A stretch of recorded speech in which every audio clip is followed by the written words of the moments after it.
Hello friends, तैयारी aspirant में आप सभी का स्वागत है।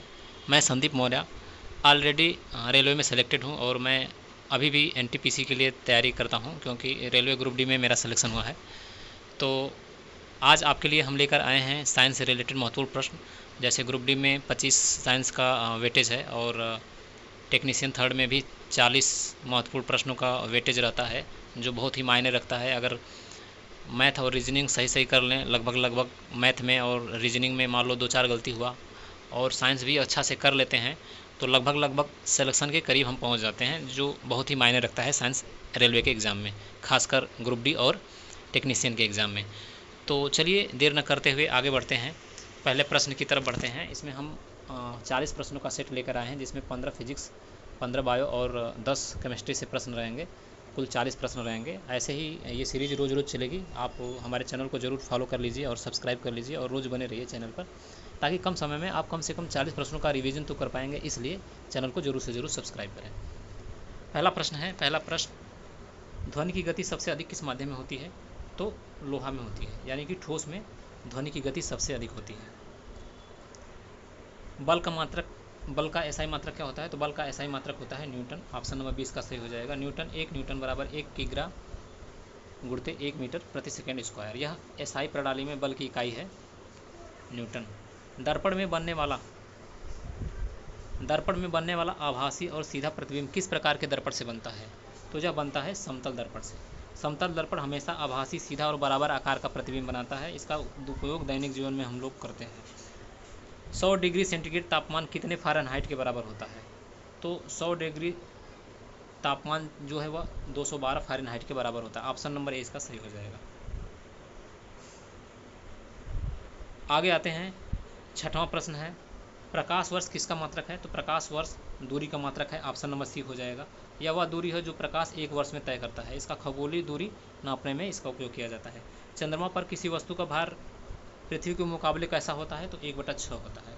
चंद्रमा का गुरुत्व बल पृथ्वी के से 1/6 है। द्रव्यमान समान रहता है, वजन घट जाता है, यानी कि भार अगर पृथ्वी पर जो भार अगर 60 किलो है तो वह चंद्रमा पर 1/6 यानी कि 10 हो जाता है भार, लेकिन उसका द्रव्यमान जो है वह समान रहता है। भार कम हो जाता है, द्रव्यमान समान रहता है। दाब का एसआई मात्रक क्या है? दाब का एसआई मात्रक क्या है? तो दाब का एसआई मात्रक होता है पास्कल। ऑप्शन नंबर सी इसका सही हो जाएगा। न्यूटन प्रति वर्ग मीटर। इसका वैज्ञानिक नाम ब्लेज पास्कल के नाम पे है। चुंबकीय क्षेत्र रेखाएं किस दिशा में होती हैं? तो चुंबकीय क्षेत्र रेखाएं जो है वह उत्तर से दक्षिण की तरफ होती हैं। ऑप्शन नंबर 20 का सही हो जाएगा। चुंबकीय रेखाएं चुंबक के बाहर उत्तर से दक्षिण की ओर जाती हैं, और चुंबक के अंदर अगर पूछा जाए तो चुंबक के अंदर दक्षिण से उत्तर की ओर होती है। गतिशील वस्तु, रुकी हुई वस्तु, स्थैतिक घर्षण किस वस्तु से संबंधित होता है? तो रुकी हुई वस्तु से संबंधित होता है। स्थैतिक घर्षण वह कहलाता है जो वस्तु की गति में आने से रोकता है, वस्तु को गति नहीं करने देता है। वोल्टेज को मापने वाला यंत्र कौन सा है? तो वोल्टेज को मापने वाला यंत्र है वोल्टमीटर। ऑप्शन नंबर 20 का सही हो जाएगा। आगे आते हैं, ध्वनि की तीव्रता का मात्रक क्या है? तो ध्वनि की तीव्रता का मात्रक डेसिबल होता है। परावर्तन का नियम किस पर आधारित है? तो परावर्तन का नियम जो है वह कोण पर आधारित होता है। ऑप्शन नंबर सी, आपतन कोण बराबर परावर्तन कोण। यह नियम समतल और गोल दर्पण पर भी लागू होता है। ऊर्जा संरक्षण का नियम क्या कहलाता है? तो ऊर्जा संरक्षण का नियम कहलाता है ऊर्जा का केवल रूपांतरण होता है। ऑप्शन नंबर सी इसका सही हो जाएगा। कुल ऊर्जा न तो बनाई जा सकती है, न ही नष्ट की जा सकती है। यह केवल एक रूप से दूसरे रूप में बदलती रहती है। द्रव में दाब किसके साथ बढ़ता है? ऊंचाई, गहराई, तापमान या फिर क्षेत्रफल? तो द्रव में दाब जो है वह गहराई के साथ बढ़ता है। ऑप्शन नंबर 20 का सही हो जाएगा। जीव विज्ञान से 15 प्रश्न देखेंगे, क्योंकि 15 प्रश्न फिजिक्स से रिलेटेड हो गए और 15 प्रश्न बायो से रिलेटेड है।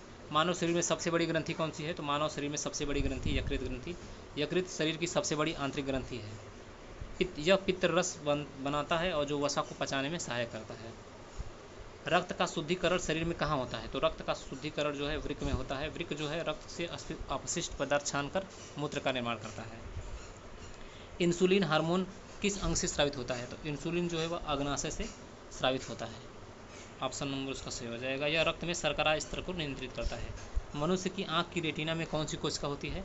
तो शंकु और दंड दोनों कोशिका होती है। शंकु कोशिकाएं रंग पहचानती है और दंड कोशिकाएं अंधेरे में देखने में मदद करती है।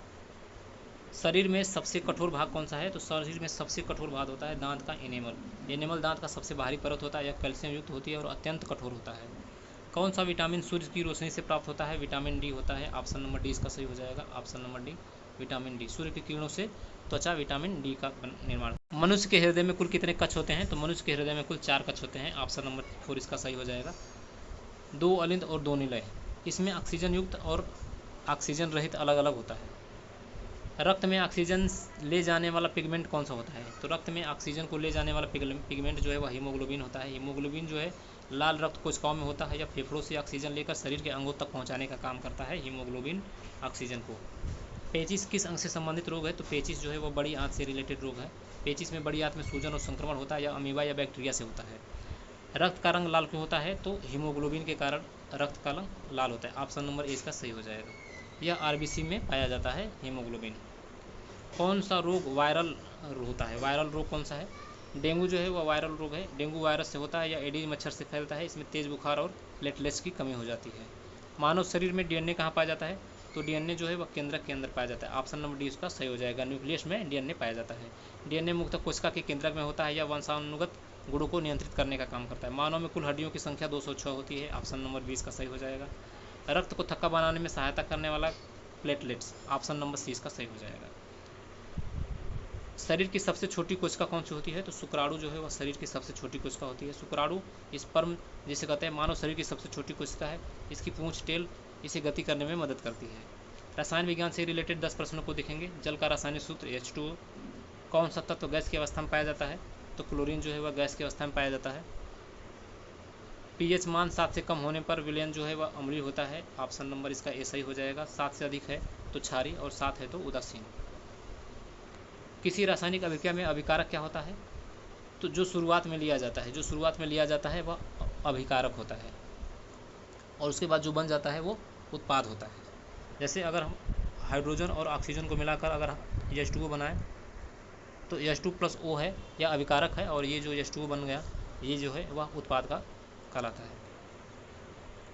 लिटमस का रंग अम्लीय घोल में क्या हो जाता है? तो लिटमस का रंग जो है वह अम्लीय घोल में लाल हो जाता है।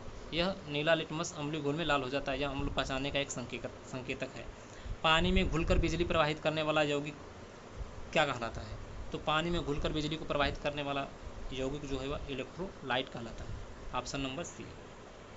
हाइड्रोक्लोरिक अम्ल का सूत्र क्या होता है? HCl हाइड्रोक्लोरिक अम्ल का सूत्र है। H2SO4 जो है यह सल्फ्यूरिक अम्ल है। दो या दो से अधिक तत्वों के रासायनिक संयोजन को क्या कहते हैं? तो उसे यौगिक का नाम दिया जाता है। यौगिक में तत्व निश्चित अनुपात में रासायनिक रूप से जुड़े होते हैं जैसे H2O हो गया, CO2 हो गया इत्यादि। जंग लगना किस प्रकार की अभिक्रिया है? तो यह एक ऑक्सीकरण अभिक्रिया है। जब लोहा ऑक्सीजन और नमी के संपर्क में आता है तो ऑक्सीकरण होता है। इसमें आयरन ऑक्साइड यानी कि जंग बन जाती है। सामान्य नमक का रासायनिक सूत्र क्या है? तो सामान्य नमक का रासायनिक सूत्र है सोडियम क्लोराइड NaCl। यह सामान्य नमक का रासायनिक फार्मूला है। तो ये थे 40 महत्वपूर्ण प्रश्न साइंस से रिलेटेड। अभी तो इजी वे में था, जल्द ही थोड़ा हाई लेवल का क्वेश्चंस को लेकर भी आएंगे। आप हमारे चैनल पर जरूर से जरूर बने रहें और कम समय में फास्ट रिवीजन कम से कम 40 प्रश्नों का साइंस का जरूर से ज़रूर देखें 3-4 मिनट के अंदर। धन्यवाद।